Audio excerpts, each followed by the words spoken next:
Living my life in Korea? That was a huge step.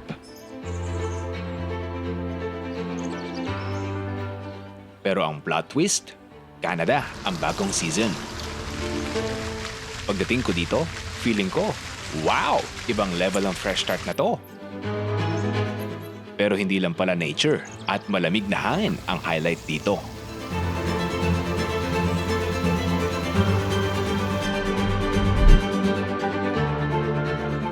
In this vlog, I'm diving right into the heart of Canada's Indigenous culture by learning about the totem poles and explore what these powerful symbols mean.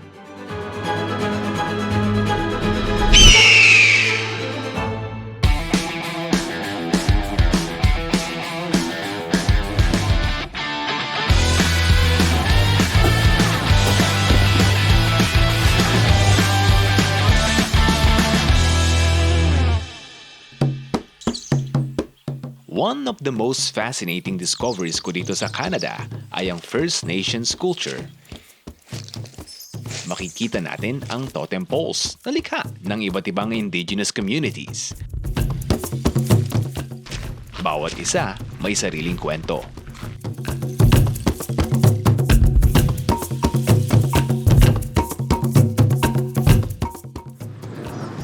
Totem pole sa likod ko dito sa Victoria, British Columbia ang tinaguriang pinakamataas na totem pole across Canada. At isa lang ito sa napakaraming totem poles dito sa Canada. At during my first visit to my auntie's family here in Vancouver, they have introduced me more facts about the First Nations and these totem poles. Ang bawat totem pole ay hindi lang basta dekorasyon. Ito ay parang library ng kwento, kultura, kasaysayan ng mga First Nations. At nang nagkaroon ako ng pagkakataon makipagkwentuhan sa mga anak ng auntie ko, nabanggit nila sa akin, ang bawat simbolo dito may unique na kahulugan. The ones on the seaside, by the seaside along the coast, they're the only ones that had the totem poles. The ones more inland didn't have totem poles because what the totem poles, like, they signify who they are. So if other nations that travel by boat, they come across a settlement of the First Nations, the totem pole, they'd see the totem poles first, and then they'd know, or at least see that they're from a different tribe. Pag tinignan mo niya yung spiritual belief nila dyan, masyadong malalim.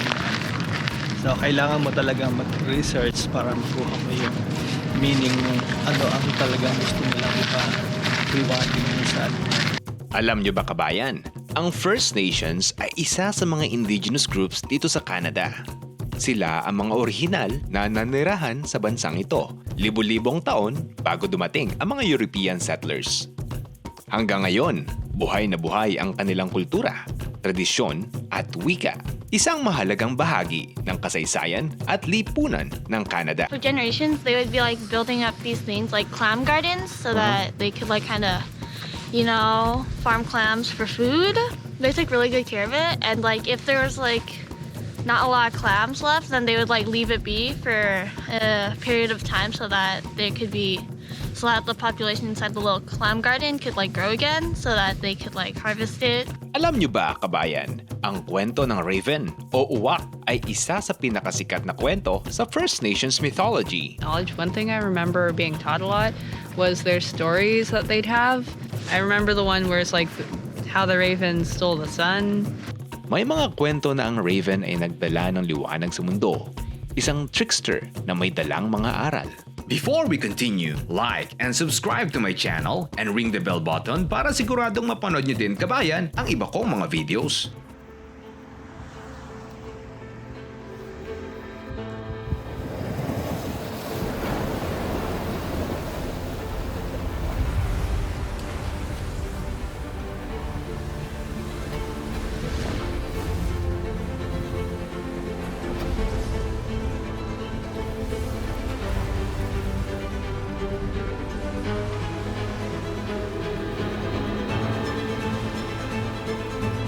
After learning about the fascinating stories of the First Nations and their totem poles, I found myself here at Dallas waterfront, where the ocean separates Canada and USA. Habang naglalakad, napansin ko ang mga troso sa dalampasigan. At naalala ko ang kwento ni Auntie sa Vancouver. Noong nag-tour kami nila tita, na-share niya sa akin ang isang makabagong paraan ng pagtransport ng logs dito sa Canada. Instead na i-load sa mga truck yung mga logs, pinapadaloy na lang sa current ng dagat. Which is napaka-epektibo at isang way na rin ang pagtitipid ng paggamit ng mga resources. These logs are like probably how many years old? We don't know, but it takes a long time to be like this, right? They said that these lines represent the years of the trees. Nakakabilib nga naman ang nature. At ang mga facts na ito ang nagbibigay ng deeper appreciation sa mga bagay sa paligid natin. Bawat element dito ay may sariling purpose at kwento. Gamit ang lakas ng kalikasan, ang daloy ng tubig ang mismong nagdadala ng mga logs sa tamang destinasyon. Kaya bukod sa pagiging praktikal, mas sustainable pa ito kumpara sa pagtransport ng logs sa kalsada. Taken pictures of there already. Gastown Steam Tower? Steam Clock. Matapos naming makapamasyal sa Spanish Bank sa Vancouver, Dave decided to give me a city tour. I was surprised to witness something really interesting.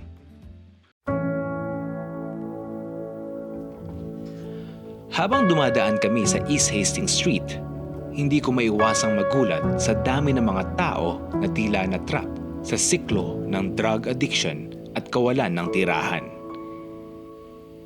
Hindi itong imahe ng first world country katulad ng Canada na nakikita mo sa mga postcards. Pero ito ang realidad na dapat bigyang pansin. Sa isang banda, ipinapaalala rin nito ang bawat isa ay may sariling laban na hindi natin nakikita sa unang tingin.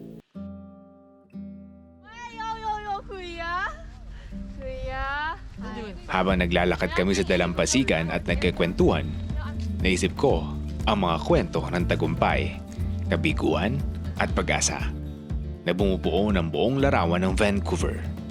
Isang lungsod na may kontras, pero buhay na buhay.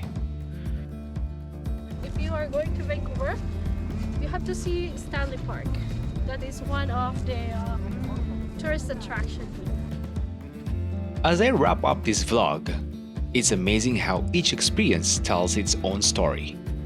From the powerful symbols of totem poles, to the unique way logs travel on ocean currents, and even the realities on East Hastings. These moments remind me that every place has layers we don't always see. And reconnecting with Auntie here has made it all more meaningful. Canada, like anywhere else, is full of contrasts, beauty and challenges, tradition and change. This is just the start of a new chapter. But the journey is still unfolding. Salamat sa pagsama, kabayan. Here's to more stories, more discoveries, and more memories ahead.